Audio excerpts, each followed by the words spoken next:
வணக்கம் நேர்களே, இது ஷர்மிளா டாக்கீஸ். நான் உங்கள் டாக்டர் ஷர்மிளா.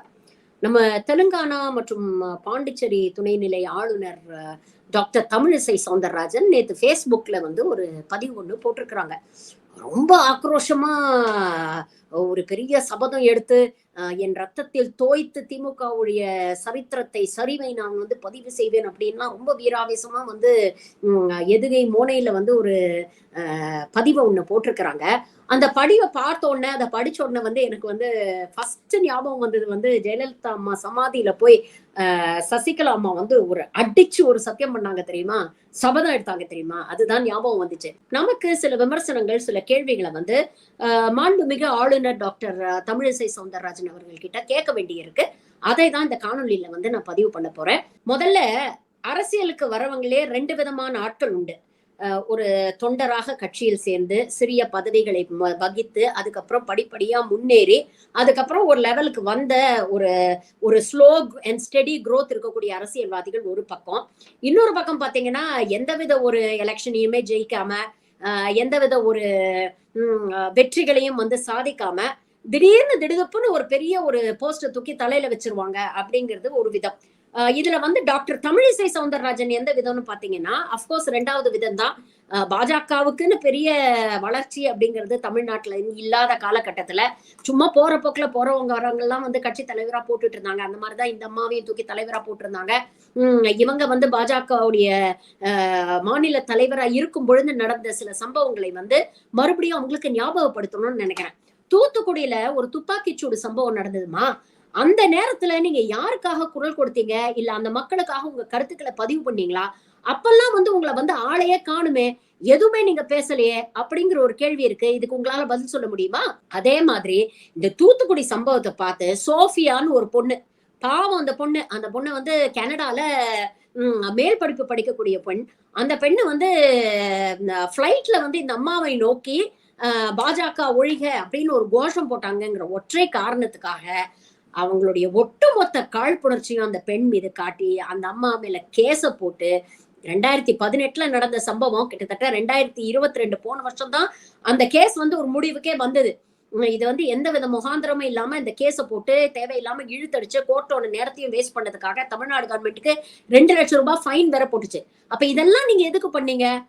பாஜக மீது ஒரு விமர்சனம் வந்துருச்சேனா? இல்ல, உங்க தனிப்பட்ட ஈகோவை அவங்க டச் பண்ணிட்டாங்க அப்படிங்கிறதுக்காக உங்களுடைய அதிகாரத்தை பயன்படுத்தி, உங்களுடைய பவரையும் உங்களுடைய பொசிஷனையும் பயன்படுத்தி, அதற்காக இங்க இருக்கக்கூடிய அடிமை அதிமுகவை பயன்படுத்தி அந்த பொண்ணு மேல ஒரு படிக்கிற வயசுல இருக்கக்கூடிய பொண்ணு மேல ஒரு கேஸ போட்டு அந்த பொண்ணை இழுத்தடிச்சு, நீங்க அந்த பொண்ணை பப்ளிக்கா திட்டி, உங்க கட்சிக்காரங்களை விட்டு அந்த பெண்ணை அசிங்கமா பேச சொல்லி, ஏதோ டெரர் ஆர்கனைசேஷன் அந்த பெண்ணு மெம்பர், அதனாலதான் பாஜகவை எதிர்த்து பேசுறா அப்படிங்கிற ஒரு கதையை கட்டிவிட்டு அந்த பொண்ணை எந்த அளவுக்கு அசிங்கப்படுத்தினீங்க, எந்த அளவுக்கு அவமானப்படுத்தினீங்க. இதே விமர்சனத்தை தான் உங்களுடைய மகன் பப்ளிக் போரம்ல வச்சாரு. பாஜக ஒழிகன்னாரு. அவர் உங்களால என்ன பண்ண முடிஞ்சது? வெறும் சப்பக்கட்டு கட்டினீங்க. அவருக்கு வீட்டுல ப்ராப்ளம், மனைவிக்கு உடம்பு சரியில்லை, அதனால நான் ட்ரீட்மெண்ட் கூட்டு போறேன், சப்பக்கட்டு தானே கட்டினீங்க. உங்க மகன் மேல உங்களால ஏதாவது நடவடிக்கை எடுக்க முடிஞ்சதா அப்படிங்கறத கொஞ்சம் யோசிச்சு பாருங்க. சரி, இவ்வளவு சொல்றீங்கல்ல, தூத்துக்குடி மக்களுக்காக நான் போய் பாக்குறேன், நான் அரசியல் பண்ண போல, எனக்கு இருந்த ஆதங்கத்தை, எனக்கு இருந்த அக்கறையை காட்டுறதுக்காக போனேன், நானு ஆறுதல் சொல்றதுக்காக போனேன் அப்படின்னு சொல்லக்கூடிய நீங்க, உண்மையிலேயே தூத்துக்குடி மக்கள் மீது உங்களுக்கு அக்கறை இருக்குன்னா நீங்க நியாயமா என்ன பண்ணிருக்கணும்? உங்க அரசாங்கம் தானே மத்தியில ஆட்சி பண்ணிட்டு இருக்கு. அப்ப அவங்க கிட்ட எடுத்து பேசிருக்க வேண்டியதானே? இங்க இருக்கக்கூடிய தூத்துக்குடி மக்களுக்காக நான் ரத்த கண்ணீர் விடுறேன் அப்படின்னு பதிவு போட தெரிஞ்ச உங்களுக்கு, உங்களுடைய பிரதமர், உங்க கட்சியை சார்ந்தவர், உங்க கட்சியை சார்ந்த நிதியமைச்சர்கிட்ட பேசி அவங்க கிட்ட இருந்து வர வேண்டிய நிதியை வாங்கி கொடுக்கலாம்ல. மக்கள் கஷ்டப்படுறாங்க, வாழ்க்கையை தொலைச்சிட்டு நிக்கிறாங்க, வாழ்வாதாரத்தை தொலைச்சிட்டு நிக்கிறாங்க, அவங்களுக்கு அவசரமா நிதி தேவைப்படுது. குஜராத்துக்கு எப்படி 1000 கோடி நீங்க தூக்கி கொடுத்தீங்களோ, உத்தரப்பிரதேஷ்ல கும்பமேளா பண்றதுக்கு எப்படி ஒரு 2000 கோடி தூக்கி கொடுத்தீங்களோ, இங்க மக்கள் ஜென்யூனா கஷ்டப்பட்டு இருக்காங்க, அவங்களுக்கு நிதி கொடுங்க அப்படின்னு ஏன் தைரியமா உங்களால கேட்க முடியல? ஏன் வாய மூடிட்டு மௌனியா இருக்கீங்க? ஏன் நிர்மலா சீதாராமன் ஒரு பிரஸ் மீட் கொடுத்தாங்களே, இவ்வளவு ஆணவமா பேசுறீங்களே, மக்கள் துடிச்சிட்டு இருக்காங்க, இந்த நேரத்தை பயன்படுத்தி நீங்க அரசியல் பண்றீங்களே, இதை தவிர்த்து விட்டு மக்களுக்கு தேவையான விஷயங்களை செய்யுங்கன்னு உங்களுக்கு கேட்க தைரியம் இருக்கா? இல்ல தெம்பு இருக்கா? இல்ல திராணி இருக்கா? அதையெல்லாம் விட்டுட்டு நான் ஆறுதல் சொல்ல வந்தேன், நான் அரசியல் பண்ண வரல அப்படின்னு பேசுறது எந்த விதமான நாகரிகமான பேச்சு அப்படிங்கறத கொஞ்சம் யோசிச்சு பாருங்க. இதுல உங்களுக்கு பெரிய வருத்தம் என்னை எல்லாரும் ட்ரோல் பண்றாங்க, என்ன தனிப்பட்ட முறையில ட்ரோல் பண்ணிட்டு இருக்காங்க, என்ன அசிங்கப்படுத்துறாங்க, என்ன அவமானப்படுத்துறாங்க, எனக்கு மன உளைச்சலா இருக்கு அப்படின்னு பதிவு போடுறீங்க. ட்ரோல் பண்ணி பண்ணி தானே உங்களை மாதிரி ஆட்கள்லாம் வந்து பிரபலப்படுத்தினாங்க அவங்க. கொஞ்சம் யோசிச்சு பாருங்க. வடிவேல் மீம்ஸை விட தமிழிசை சவுந்தரராஜனுடைய மீம்ஸ் தான் ஒரு காலகட்டத்துல அதிகமா இருந்தது. இது போல இல்லைன்னு எவ்வளவு பேர் உங்களை ட்ரோல் பண்ணிருக்காங்க. சில நேரங்கள்ல எனக்கே கூட தோணும், பரவாயில்ல இவ்வளவு பேர் ட்ரோல் பண்ணாலும் இந்த மாதிரி தைரியமா இருக்கிறாங்களே அப்படின்னு பல நேரங்கள் உங்களை பார்த்து நான் வியந்திருக்கேன். ஆனா இன்னைக்கு நீங்க போட்ட பதிவு வந்து எனக்கு ரொம்ப மனசு கஷ்டமா இருந்தது. அரசியல் வாழ்க்கைன்னு வந்துட்டீங்க, அரசியல்ல 1008 விமர்சனங்கள் வரத்தான் செய்யும். ஏன் உங்களுடைய சங்கி கூட்டம் தினம் தினம் என்ன ட்ரோல் பண்ணலையா சோசியல் மீடியால? அதெல்லாம் பொறுத்துக்கிட்டு தானே போறோம். உங்க தலைவர் நரேந்திர மோடியை ட்ரோல் பண்ணாத ஆர்மியா? எவ்வளவு பேர் ட்ரோல் பண்றாங்க.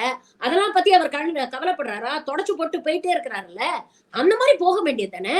அவ்வளவு வருத்தப்படுறவங்க ஏமா தமிழ்நாட்டு விஷயத்துல தலையிடுறீங்க? உங்களுக்கு உண்மையிலேயே ட்ரோல் பண்றதெல்லாம் அவ்வளவு கஷ்டமா இருக்குன்னா பேசாம வாய் மூடிட்டு உங்களுக்கு கொடுத்திருக்கிற ஆளுநர் வேலையை பார்க்க வேண்டியது தானே. அதை விட்டுட்டு ஏன் தமிழ்நாட்டு விஷயத்துல மூக்க நுழைச்சு, ஏன் மூக்கடிப்பட்டு, ஏன் அசிங்கப்பட்டு அவமானப்படணும்? நீங்க ஆளுநரா இருக்கக்கூடிய பாண்டிச்சேரி மாநிலத்துல 2 நாள் முன்னால சாக்கடைய மூடுறதுக்கு தர்மகால வச்சு மூடிட்டு போயிருக்காங்க. அத்துண்டு யூனியன் டெரிட்டரி அது பாண்டிச்சேரி.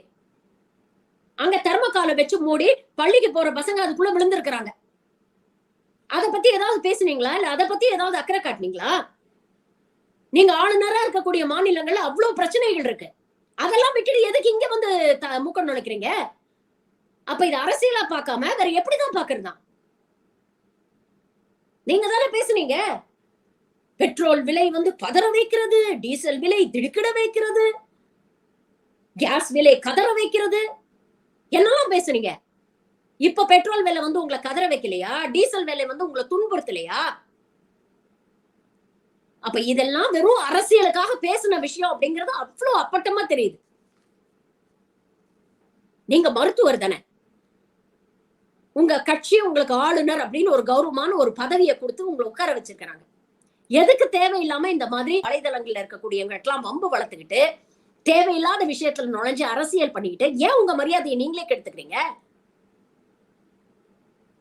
இது எல்லாமே ஒரு அப்பட்டமான ஒரு அரசியல் பண்றதுக்கான முயற்சியா தான் பார்க்க முடியுதே தவிர உண்மையிலேயே உங்களுக்கு அக்கறை இருக்கிற மாதிரி எங்களுக்கு தோணவே இல்லை. அப்படியே உங்களுக்கு உண்மையிலேயே அங்க இருக்கக்கூடிய தூத்துக்குடி மக்கள் மீது உங்களுக்கு அக்கறை இருக்கு, அவங்களோட கஷ்டங்களை போக்கணும், அவங்களுடைய துயர் தீர்க்கணும்னு நீங்க நினைச்சீங்கன்னா ஆளுநர் பதவியை ரிசைன் பண்ணிட்டு வந்து கண்டெஸ்ட் பண்ணுங்க எலெக்ஷன்ல.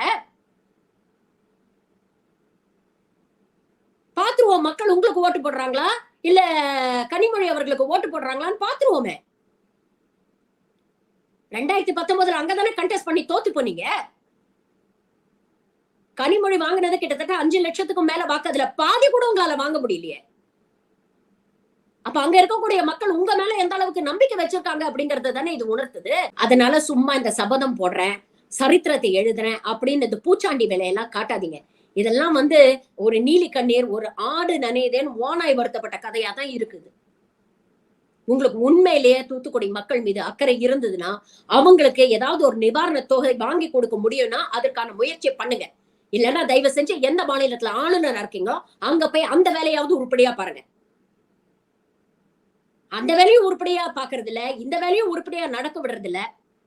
இந்த நீலி கண்ணீர் எல்லாம் பார்த்து மக்கள் வந்து ஏமாந்து போயிடுவாங்கன்னு நினைச்சீங்கன்னா உங்களை விட பெரிய முட்டாள் யாருமே கிடையாது. அரசியல்னு வந்துட்டீங்கன்னா விமர்சனங்கள் வரத்தான் செய்யும், ட்ரோலிங் நடக்கத்தான் செய்யும். அதையெல்லாம் பொறுத்துக்கிட்டு அரசியல்ல இருக்கணும். இல்ல கஷ்டமா இருக்கா ரிசைன் பண்ணிட்டு போங்கம்மா, யாருமே உங்களை வற்புறுத்தல.